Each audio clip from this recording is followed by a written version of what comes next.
ASEAN urges dialogue, ceasefire and humanitarian access in Gaza. Air India crash report shows pilot confusion over engine switch movement.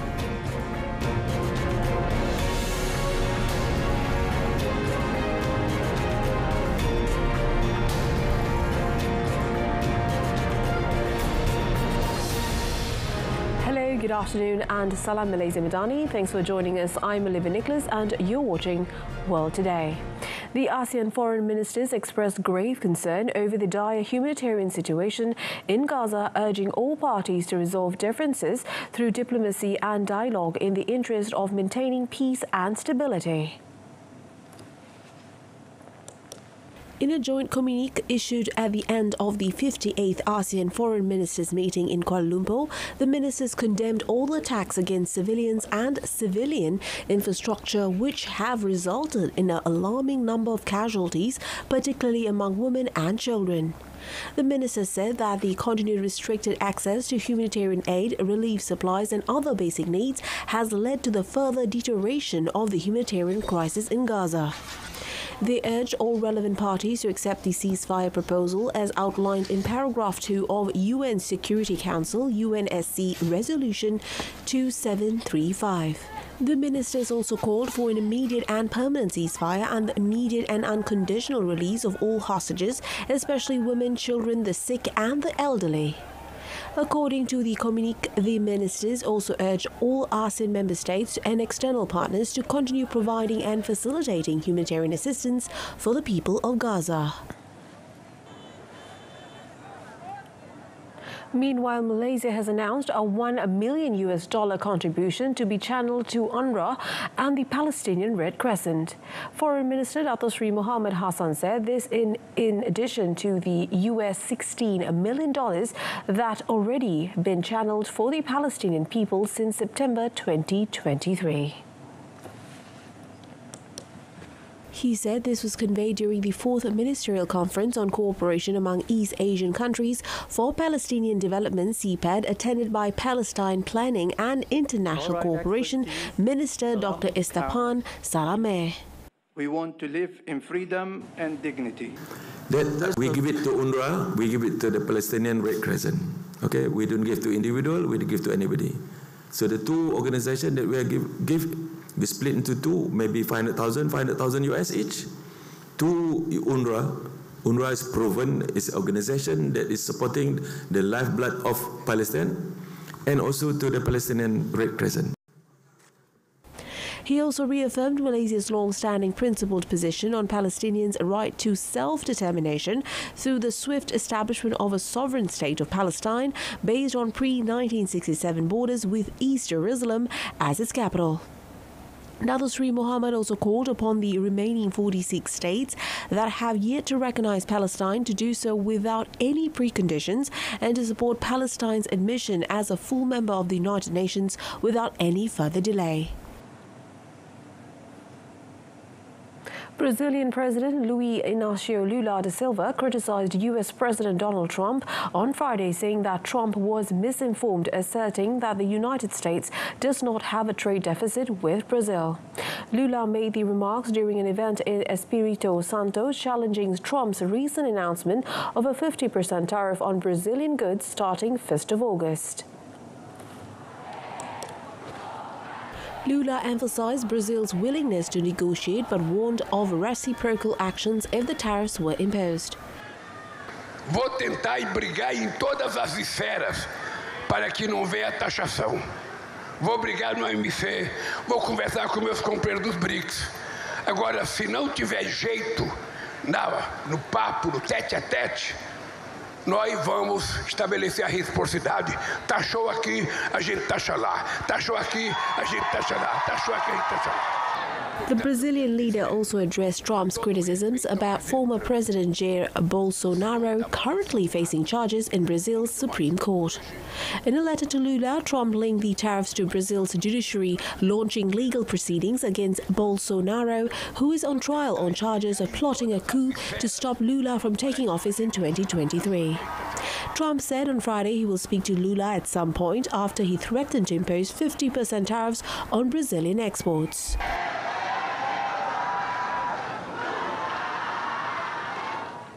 Chilean President Gabriel Boric on Friday called on the international community not to place obstacles or penalties on copper as it is a key metal for decarbonization and the fight against climate change. This statement comes after this week's announcement by US President Donald Trump that he will impose a 50% tariff on the red metal. During an event to commemorate the 54th anniversary of the nationalization of copper in Chile, Boric stated that the metal is vital to confronting the climate crisis and helping to replace fossil fuels. Porque la minería del cobre chilena hace una contribución vital para sustituir los combustibles fósiles que calientan el planeta y para sustituirlos por energía limpia. Por ello, esperamos que la comunidad internacional no ponga trabas ni penalizaciones al cobre, sino que caminos abiertos para que éste se siga desarrollando. Porque cuanto más se restringe el cobre, más avanza también el calentamiento global. Y aquí no tenemos tiempo que perder. Chile is a major supplier of copper cathodes to the United States, although most of its production is directed to China and other Asian markets. Authorities in the South American country have said they are awaiting details on the scope of the measure in order to analyze its impact. The European Union on Friday braced to receive a letter from US President Donald Trump outlining planned duties on its largest trade and investment partner after a broadening of its tariff war in recent days. The EU initially hoped to strike a comprehensive trade agreement including zero-for-zero tariffs on industrial goods, but months of difficult talks have led to the realization it will probably have to settle for an interim agreement and hope something better can still be negotiated. The 27-year-old country bloc is under conflicting pressures as powerhouse Germany urged a quick deal to safeguard its industry, while other EU members such as France have said EU negotiators should not cave into one-sided deal on US terms. Germany's car industry, a pillar stone in Europe's largest economy, is keeping a nervous eye, including at the German harbour of Emden on the North Sea, where some 250,000 mostly pricey vehicles are shipped to the United States each year. After keeping much of the world guessing on his intentions, Trump has outlined new tariffs for a number of countries, including allies Japan and South Korea, along with a 50% tariff on copper and a hike to 35% on Canada. European shares dipped on Friday as investors awaited word on tariffs for the EU.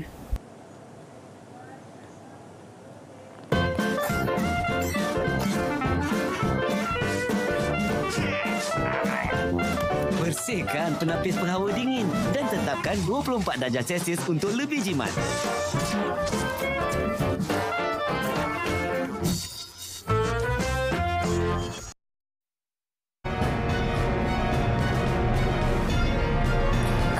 China denies asking firms to collect data illegally after new EU probe. A preliminary report by Indian Aviation Accident investigators said on Saturday the fatal Air India crash that killed 260 people in Ahmedabad last month on the 12th of June showed the plane engine's fuel switches shifting from a run to cut off within seconds of each other. India's Aircraft Accident Investigation Bureau said at this stage of investigation there are no recommended actions to Boeing 787-8 and Gen X-1B engine operators and manufacturers.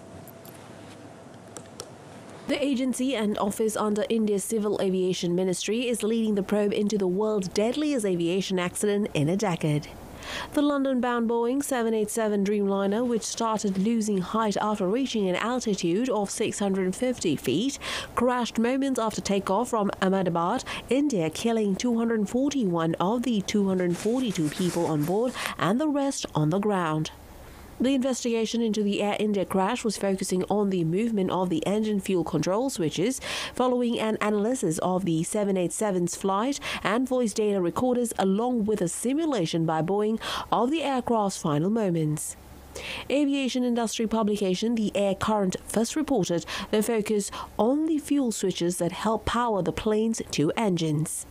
It was not clear what specific actions involving the fuel switches were being looked at by investigators. President Donald Trump arrived in Texas on Friday to survey the damage caused by flash flooding and to meet with local officials, first responders and relatives of some of the 120 people killed in the disaster. His visit comes at the end of a week of mounting questions about the government response to the deadly deluge and hopes of finding any more survivors nearly extinguished. Search teams have combed through muddy debris littering parts of the Texas Hill Country, looking for the dozens still listed as missing, but no survivors have been found since the day of flooding. Last day, torrential rain sent a wall of water raging down the Guadalupe River in the pre-dawn hours of the U.S. Independence Day holiday. The disaster is the deadliest of the Republican president's nearly six-month term in office. Air Force One touched down at Kelly Field Air Base in San Antonio at about noon. Trump was expected to travel by helicopter to Kerrville, the epicenter of the flooding in south-central Texas. He will also listen to a briefing from local officials and tour sites in Kerr County, the epicenter of the damage. The county is located in what is known as Flash Flood Alley, a region that has seen some of the country's deadliest floods. Beijing on Friday denied asking firms to illegally collect and store users' personal information after an Irish regulator helping the European Union regulate data privacy began investigating Chinese social media giant TikTok. Foreign Ministry spokeswoman Mao Ning said the Chinese government attaches great importance to and protects data privacy and security in accordance with the law. Mao said Beijing has never and will never require companies or individuals to illegally collect or store data. China also hoped that the European side will respect the market economy and fair competition and provide a fair, just and non-discriminatory business environment for companies from all countries. The social media giant has been in the crosshairs of Western governments for years over fears that personal data could be used by China for espionage or propaganda purposes. However, TikTok has insisted that it has never received any requests from Chinese authorities for European users' data. TikTok was fined 530 million euros in May by the Data Protection Commission over sending personal data to China, although the Chinese social media giant had insisted this data was only accessed remotely. TikTok, which has 1.5 billion users worldwide, is a division of Chinese tech giant ByteDance. Ecuadorian gang leader Jose Adolfo Macias, known as Vito, accepted on Friday a court's request to be extradited to the United States to face drug and gun charges. Macias, who's escaped from prison in January 2024, was recaptured in late June by security forces in the coastal city of Manta and transferred to a maximum security prison. Macias accepting the extradition request will speed up the process, now moving on to the presidency for confirmation before authorities can coordinate with the U.S. counterparts to negotiate the handover. In Ecuador, Macias was serving a 34-year sentence for various crimes, including drug trafficking, organized crime and murder. Macias will face 7 charges, including for drug and arms trafficking, in a U.S. federal court in Brooklyn, New York. These charges were announced months before his recapture. The U.S. Department of Justice has stated that under Macias' direction, gang Los Choneros committed violent acts against law enforcement, Ecuadorian politicians, lawyers, prosecutors and civilians. Ecuadorian authorities have accused the criminal group of extortion, murder and drug trafficking and allege it exercises vast control over Ecuador's prisons, which are plagued by crime and overcrowding. Almost 5,000 people have been killed in Haiti since October 2024, displacing hundreds of thousands as gang violence has escalated, particularly around the capital Port-au-Prince, according to a UN High Commissioner for Human Rights OHCHR report published on Friday. The surge in violence is deepening Haiti's humanitarian crisis, destabilizing the country and raising concerns of spillover effects in the region. Between October 2024 and June 2025, 4,864 people have been killed in Haiti amid worsening gang violence nationwide. Port-au-Prince and surrounding areas accounted for more than 1,000 of the deaths. Gangs have increasingly taken control across Haiti, overwhelming local security forces and forcing international aid organizations to scale back operations and forcing tens of thousands of residents from their homes. Hospitals, including the key university hospital of Mireballes, have closed due to insecurity, worsening Haiti's fragile health sector.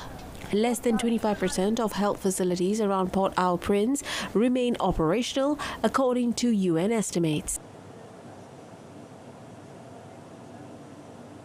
Kenya's Chief Justice swore in a new chairperson and commissioners to head the Elections Commission on Friday following President William Ruto's approval of the appointments. The position holds critical influence in a country with a long history of contentious polls.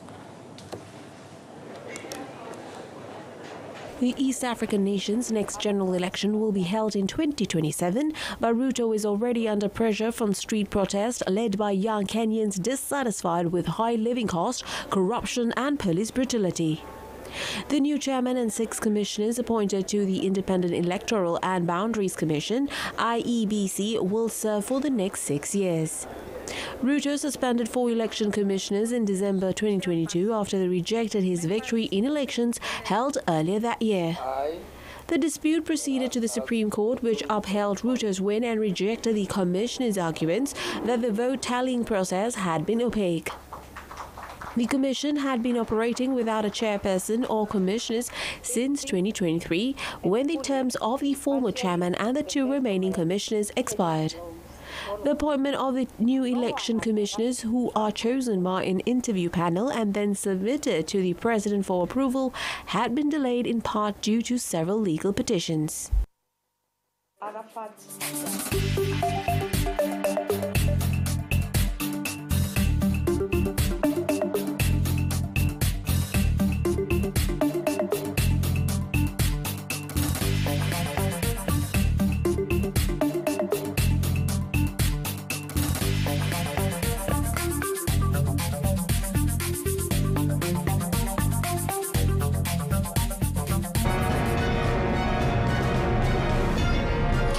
Next, Sinner sends Djokovic packing with ruthless display.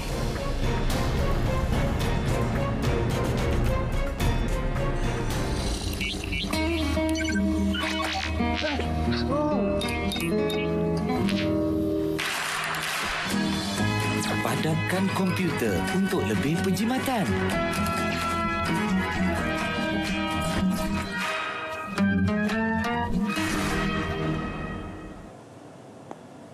Liverpool are to permanently retire the number 20 worn by Portuguese international Diogo Jota after his death in a car crash in Spain last week, the Premier League champions announced on Friday. Liverpool said on their website that after consultation with the players, wife Ruth and family, the squad number would not be used at any level, including the women's team and academy.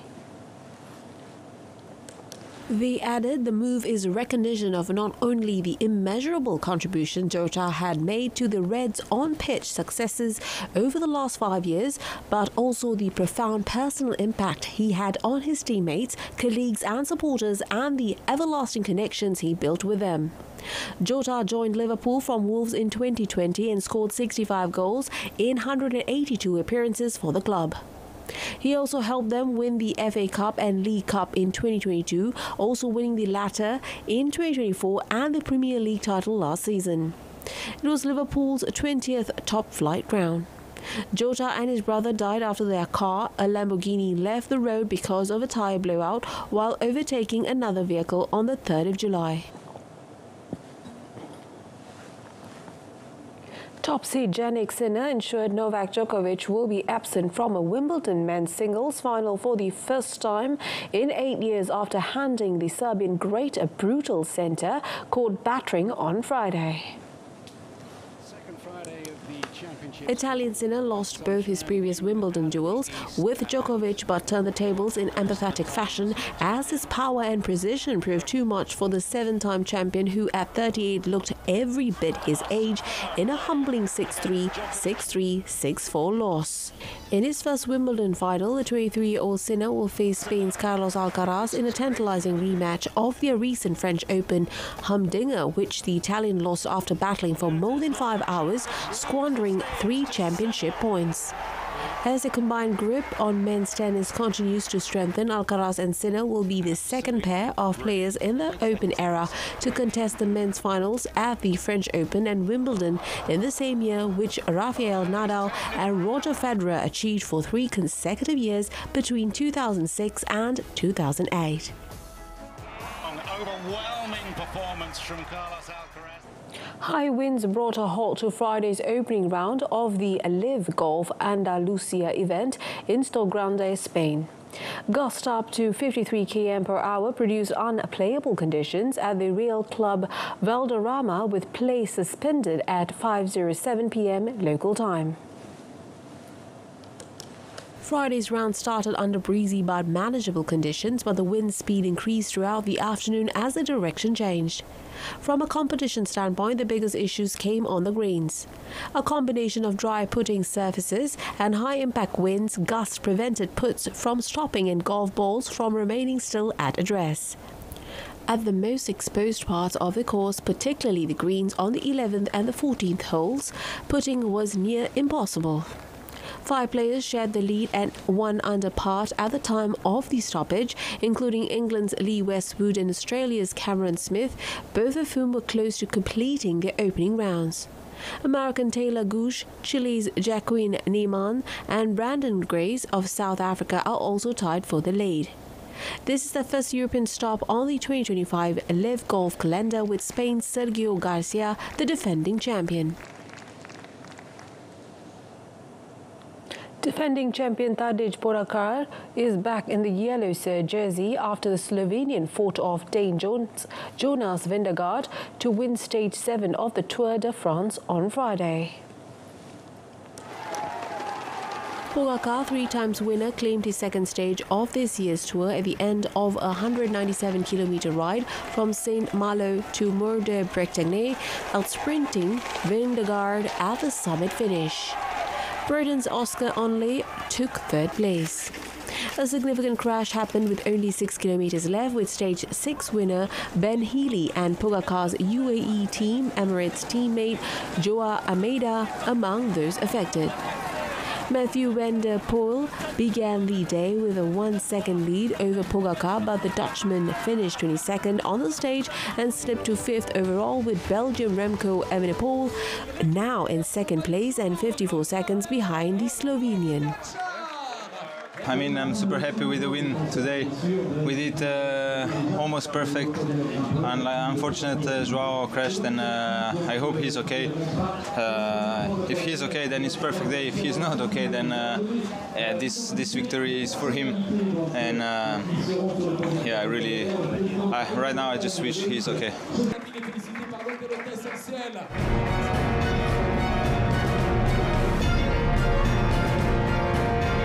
American couple win wife-carrying World Championships in Finland.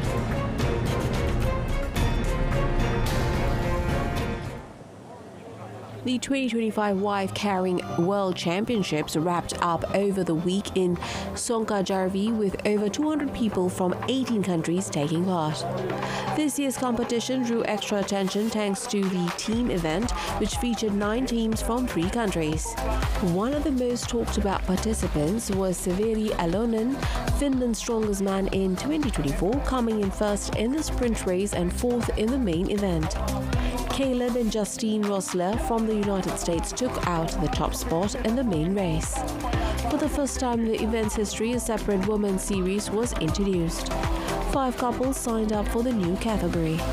The event followed its usual format, with couples racing through a course filled with obstacles, including water and sand, while the wife was carried by the husband.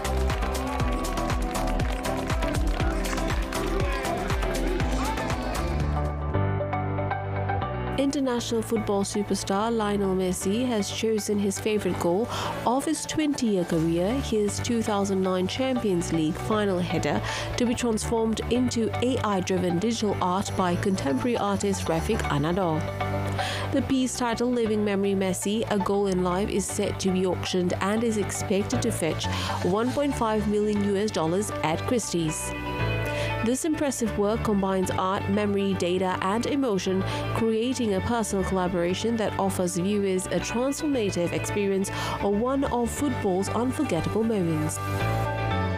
So the idea is a collaboration because Messi and his team was very much inspired by our work, how we use AI, how we use data. He was ready and already get excited. What could be the data that he can gain? He can collaborate. I think our past work inspired him. He inspired us. A perfect collaboration. Proceeds from the sale will support several non-profits, including the Inter-Miami CF Foundation's partnership with UNICEF, which provides quality education programs in 5 countries across Latin America and the Caribbean. The artwork will be displayed at Christie's, New York, and available in a single lot online auction, closing on the 22nd of July.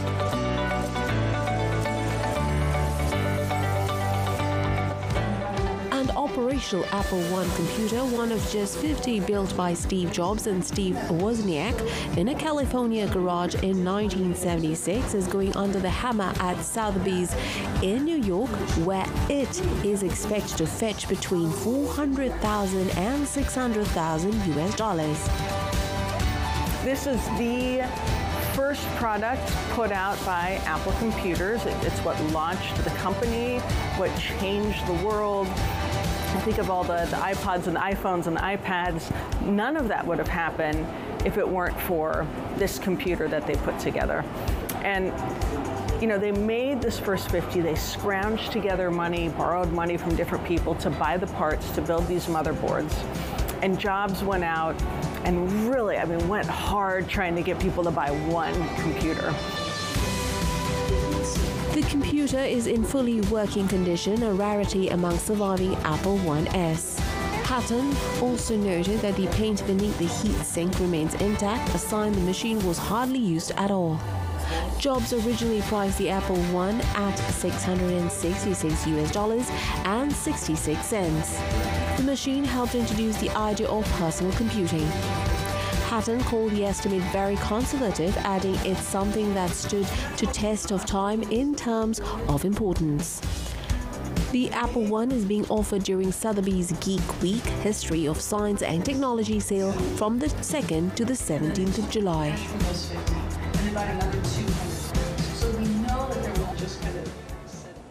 That concludes today's edition of World Today. In our top story, ASEAN urges dialogue, ceasefire and humanitarian access in Gaza. Till then, I'm Olivia Nicholas, Malaysia MADANI, Rakyat Disantuni. Thank you for watching. Have a fantastic day.